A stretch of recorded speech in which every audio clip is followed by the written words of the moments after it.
If you're a parent, I want to speak to you in this particular episode.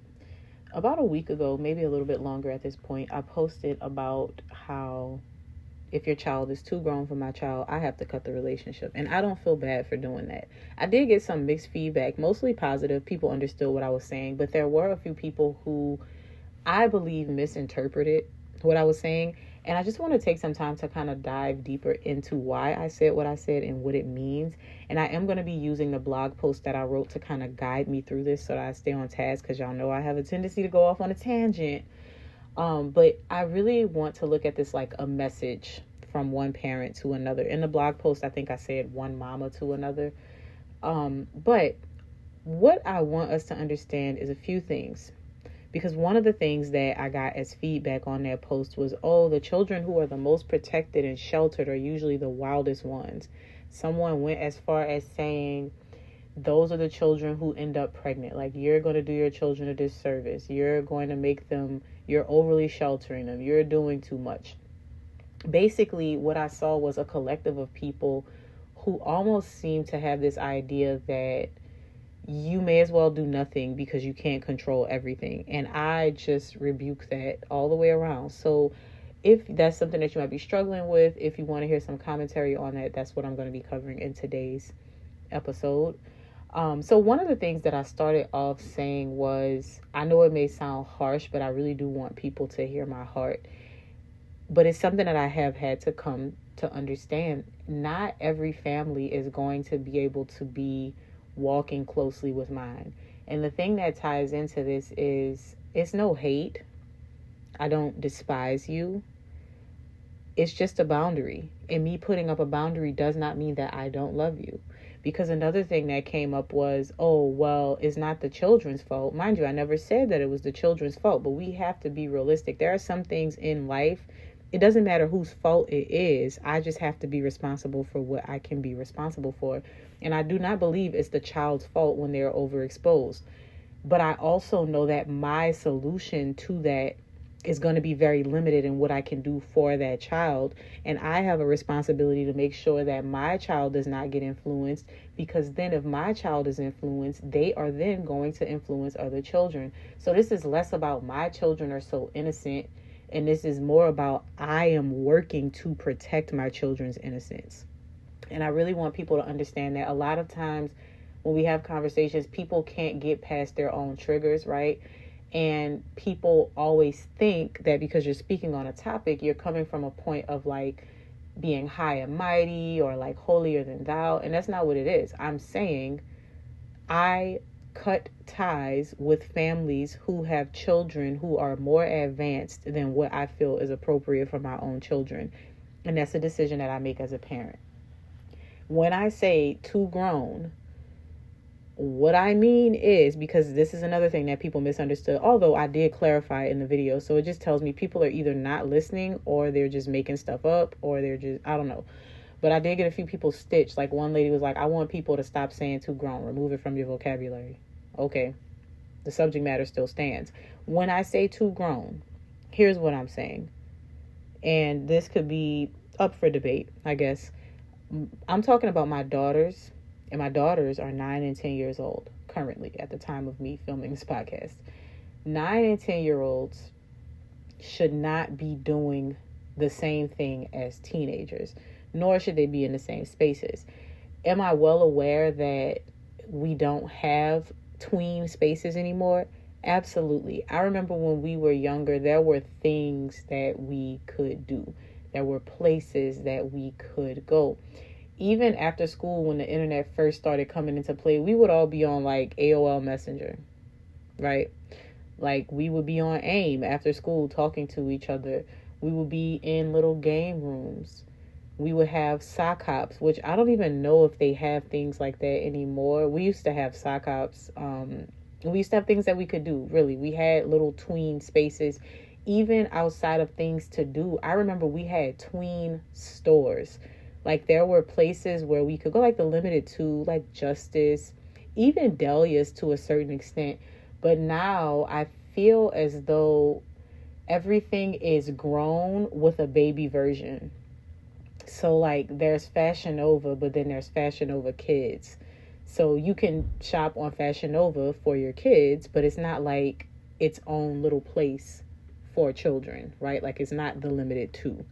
There's all of these stores like Forever 21 and H&M where they have kids sections, but it's not like a store dedicated to children's clothing unless you're going to like the children's place, which is really, yeah, that's cool for younger kids, but it's really not cool for tweens, right? They don't have anything for them per se. But that's a bit, like I said, this is a bit of a tangent, so let me come back to center. What I mean when I say too grown, not talking about the girls wanting nails polished. They wear makeup when they go to practice. They are cheerleaders and they do competitions, so they wear like the glitter and like the stage makeup, right? I don't think that's inappropriate. They do get their nails polished. Do they get acrylics? Absolutely not. I do think that that's a little too advanced, but arguably y'all do whatever y'all want. They can wear lip gloss, right? But outside of cheer and performance, they are not wearing makeup because I don't think that that's something that's appropriate for them. Again, this thing about being grown, yes, sometimes it's about sexual exposure, but sometimes it's just the mentality.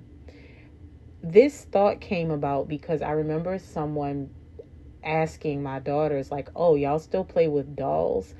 In a way that was like, I don't do that. That's for babies, right? Like very condescending, a little demeaning, right?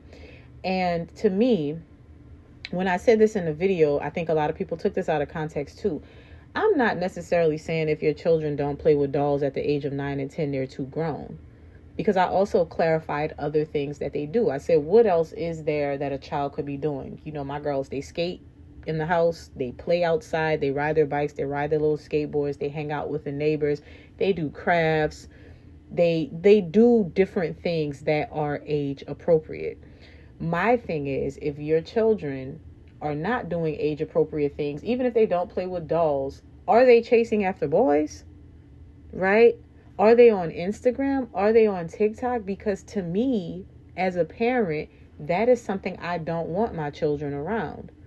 And it's because Instagram and TikTok are not places for children. They are social media sites for people that are supposed to be like 13, 14 and up. And there's really no real regulation about what they can see and experience when they're on those apps unmonitored. So even when it comes to those games like Roblox and things like that, my children have that, but they can't just freely go off by themselves and play it. I have to be there with them. And there are people who think that that is extreme. But I find that there are chat rooms. There are things within those apps that I don't know if my children are ready to regulate on their own. Now, the other thing that I wanted to add to this is it does come with a responsibility, right? It comes with the responsibility of a parent to have these conversations with them, to make sure that we're modeling what is acceptable, to make sure that they understand not just, oh, you can't do this, you can't do that, you can't do that, but that they understand why these limitations are in place so that they can learn what to look for and what to watch out for as they grow. Perfectly fine. But the overall conversation of what I'm referring to when I say too grown, I'm talking about a loss of innocence. I'm talking about children rushing to adult behaviors, adult conversations, adult ideologies, things that children are just not supposed to be engaging in. And I think that this happens a lot more than we would like to admit, because if you're an adult who does not separate what is appropriate for your child, they're going to naturally pick up on these things. I saw Jarnae, one of my friends on TikTok. Y'all should follow Jarnae if you're not following her. She posted about how bullying really does start with the parents. And she was saying how there was a situation where she was sitting amongst someone and the mom was like, oh, did you see so-and-so's shoes? Right? Like talking about the person's shoes, like, oh, I can't believe they would wear that. Something along those lines. And the child was right there. And she was saying how bullying really is the result of learned behavior from the parents more often than not. Because when you're a child, that doesn't even cross your mind unless somebody puts it in your mind. And so this is what I'm referring to. It's about this loss of innocence. So what I'm referring to is children who casually talk about things like dating, casually talk about things like body parts, like in a sexual way, in a very inappropriate way, using language that children should not be using at a particular age. And sometimes that comes with lingo that they may have learned from older children, right? Friendships where there's secrets and whispers, right? Where they're just things that should not be spoken about, and we're keeping secrets from the parents, because again, that's inappropriate at that particular age. This is also why I'm so diligent about the homeschool journey, and like making sure that before my children go back into the school system, they are confident and they can advocate for themselves, and they feel comfortable coming to talk to me, so that if something is weird, we can have that conversation. But another thing, the home environment where people lie to their children, because this was another thing. Some people thought that protecting their children's innocence was like not telling them that Santa Claus isn't real or the tooth fairy. Like, that's not protecting innocence to me, because that's lying. So I'm also trying to make that clarity. We don't lie to our children. We don't even celebrate those holidays that revolve around things like the Easter Bunny and Santa Claus. Now, that doesn't mean that my children are going to be telling your children. That's not real. We've had conversations about everybody doesn't believe what we believe. And it's not your job to go around popping bubbles, but it's always your job to tell the truth. Because those are things, too, that I feel are inappropriate, because it's seen as good fun, but it's really against the foundation of truth that I'm trying to build with my children. And even having an unregulated home environment for children where they have unrestricted access to things like music, media, right? Certain TV shows. Those are things that are also kind of disturbing to me and alarming to me. If I notice that that's happening, I don't want my children in that environment. Because yes, they know what is expected and what they shouldn't do, but it's still ultimately up to adults to make sure that we're regulating those things. And I know that this might not seem like a big deal for some people, but for us, it is a big deal. And if we're very passive about it, then we end up having this experience with our children where they are robbed of their innocence. And I think what I really want to point out to people is just how short of a time childhood is. So I'm going to read straight from the blog on this one. It says, childhood is only 15 years. Let that sink in. 15 short years, that's it. If the average person lives to be 80 years old, that means childhood takes up less than 20% of our lives. But those early years, they shape everything. I believe God designed this season to be full of wonder, play, learning, and yes, innocence. Not in a bubble, but in a covering. A childhood rooted in safety, love, and freedom to just be a child without pressure to grow up too fast, without being exposed to trauma that wasn't theirs to carry, and without the world whispering lies into their ears about who they are and what they should be. That means I guard who my children are around, even other children. Now, I also want to add that this is not about perfection. Because one, no child is perfect, but no adult is perfect. I'm not perfect. My children are not perfect. The next person's children are not perfect. We are all going to do things and fall short, right? Sometimes the children are going to have big feelings and throw tantrums. Sometimes the adults don't react in the best way. What I'm referring to is a pattern of behavior, consistently having different values. Because here's what I can say. My kid might have a meltdown, right? My kid might have a moment where they just don't want to talk. They don't want to open up. One of my daughters, every now and then when she's really overwhelmed, she tends to shut down. And she's still learning how to work through that thing. So she's not perfect. But what I'm saying is, if there's a consistent habit of a child being disrespectful, right, talking back to the parents, being rude and nasty to other children, bullying other children, I have to sever the tie. Because I still love you. I will still pray for you. I will still try to help your child. If your child ever needs anything, absolutely. But what I'm saying is, you cannot come and be among my children. And that does not make me a holier than thou person. That does not make me a person who thinks that I'm better than anybody. It's not even personal. That's just what parenting is. It's setting boundaries. And it's not easy. Sometimes it's uncomfortable, right? And sometimes you have to have the conversation with your child. Like, there have been times rather, when one of my daughters would say, hey, like, are we going to see this person again, or are we going to hang out with this person? Because in their mind, like they missed that friend, but there were things that I saw in that friend that were just a little bit too far ahead for my children at that time. And it doesn't always mean that we will never see them again, but I'm not going to overwhelm myself with allowing the presence of that child. And I really hope that that makes sense, because this is not even about villainizing the child, but it's about let's be serious about what this is. Because once a child is exposed and robbed of their innocence in any way, there's no going back, and they see the world how they see the world. And they, as a child, may not be able to filter like, oh, let me not bring this on this other child, because they don't know, right? Even when it comes to things like adult films and how so many kids are actually able to see those things. I remember it was one of my cousins. They thought it was funny and they showed it to all of us. It wasn't trying to be sneaky or trying to expose us or trying to do anything wild and inappropriate. They thought it was funny that their parents had one of these tapes and they showed all of us. And that is something that we just all saw at an age that we were never supposed to see it. And I think about how quickly things like that can happen and what it actually stirs up, because then you have to have conversations about what is this, right? And if you're a child that's not comfortable going to your parent, you're going to try to get the information from other children who don't know much, and now everything is just distorted, right? And that's worst case scenario. Sometimes it's not even that bad. Sometimes it's a little bit more mild. Like maybe there's a little girl who's on TikTok and she does dances and trends, and she's like a little influencer, right? Or she's not an influencer, but she does all of the IG girl type things. And that may not be inherently bad, because maybe she's just being girly.